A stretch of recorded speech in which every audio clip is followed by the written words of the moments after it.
Hey, welcome to The Explainer. So let me ask you something. Have you ever found yourself on the couch knowing you should be doing something else and you just call yourself lazy? Ever wonder why it's so hard to just get things done? Well, today we're going to completely tear that idea apart. And this right here, this is the whole game. This one idea we're going to dig into. It's a huge shift in how you see yourself, and it explains so much about why we procrastinate, why we feel stuck. The big takeaway, it's not a character flaw, it's literally your brain's default setting. Okay, so what does that actually mean, right? A brain addicted to comfort? Sounds a little dramatic. But more importantly, what are we supposed to do about it? All right, let's get into it. Let's break this whole thing down. All right, first things first, we have to completely reframe this whole thing. That feeling we call laziness, it's not a bug in your system, it's not a flaw. Think of it more like a pre-installed feature in your brain's operating system. And check this out. This comparison is everything. On one side, you've got the story we've been telling ourselves forever. I'm lazy, I lack discipline, what's wrong with me? It's a story of failure, right? But then you look at the reality, and it's so much more freeing. Your brain isn't broken. It's actually doing exactly what it was designed to do. Keep you safe by finding the comfiest, easiest path forward. So you might be wondering, why on earth would my brain be wired like that? Well, it all goes way, way back to our evolutionary past. It's a survival tool that was super useful for our ancestors. But honestly, in our modern world, it can really work against us. And that is the key. Your brain was not designed to help you crush your quarterly goals or, learn how to code on the weekends. Nope. Its one and only job is survival. And for thousands and thousands of years, survival meant one thing above all else: don't waste energy. So here are its 3 big rules, its prime directives, if you will. Number 1, conserve energy, because you might need to bolt from a predator later. Number 2, avoid risk. Anything new or unknown could be a threat, so just steer clear. And number 3, the golden rule. Always, and I mean always, take the path of least resistance. So think about it. The moment you decide to do something hard, go to the gym, start that side hustle, whatever, your ancient brain freaks out. It sees it as a direct violation of all its rules. Whoa, whoa, whoa. Unnecessary risk, total waste of energy.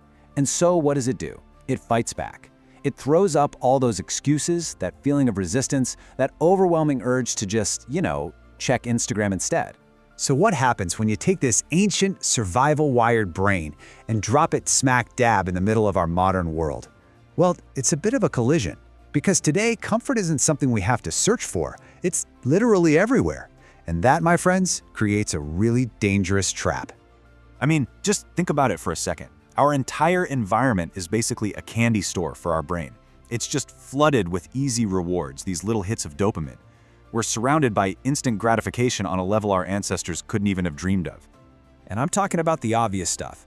That endless scroll on social media, binge watching another series, grabbing that sugary snack.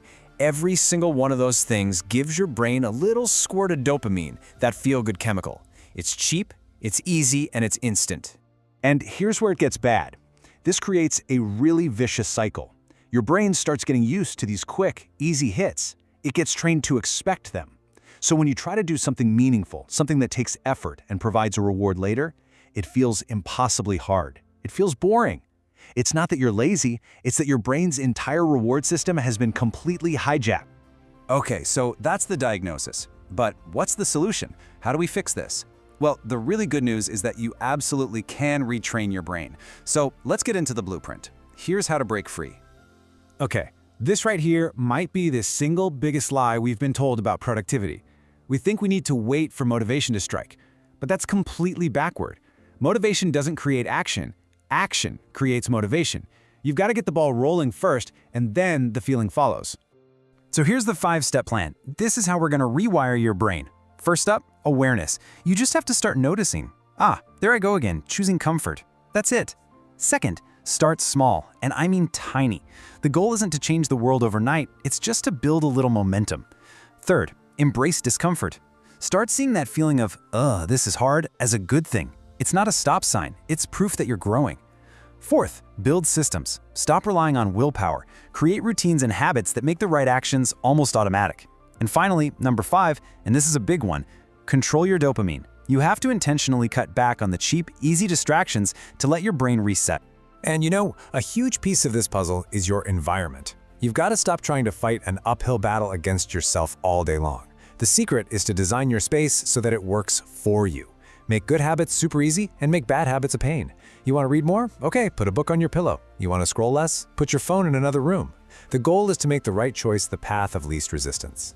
So, when you boil it all down, what are we really talking about? It's about making a fundamental shift from being a passenger, just letting your brain's old programming drive you around, to grabbing the controls and becoming the pilot. It's about taking back control, plain and simple. In this chart here just lays it all out, doesn't it? It really highlights the two different paths you can take.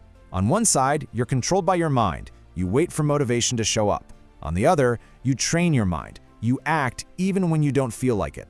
That's the difference right there. So if you take away just one thing from all this, let it be this.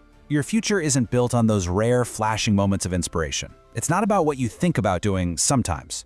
It's forged brick by the small, consistent things you do every single day, especially on the days you really don't feel like it. So I'm gonna leave you with a challenge. Not for tomorrow, not for sometime next week. For right now, today. What is one small, slightly uncomfortable action you are gonna take today to start this process, to start rewiring your brain? Think about it and then go do it.